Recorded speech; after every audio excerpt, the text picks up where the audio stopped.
recording by माँ Janaki recording studio नागरा टोला खरीक बाजार। आगे चहल गेली किया तू पगली गे छोड़ के अपन पगलवा के। आगे चहल गेली किया तू पगली गे छोड़ के अपन पगलवा के।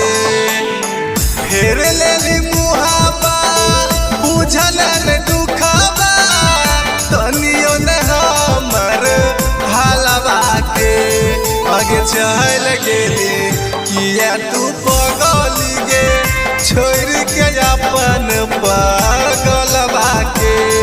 आगे चल गेली किया तू पगली गे छोड़ के अपन पगलवा के।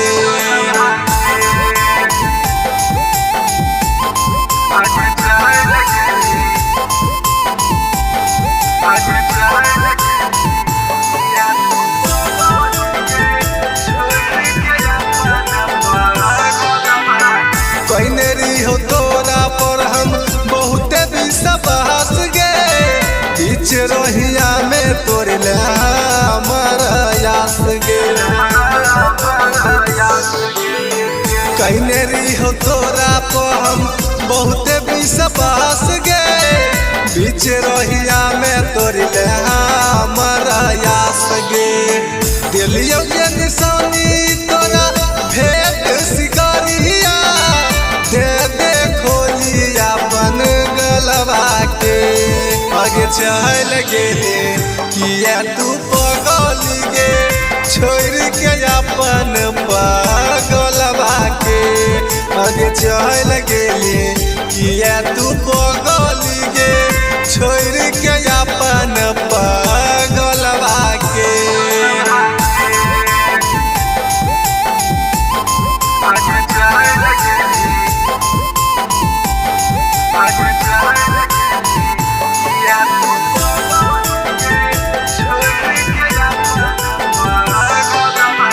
हमारा संग कैले तो बहुते दगा बहज गे देखी कहाँ सही छै गौआ समाज गे।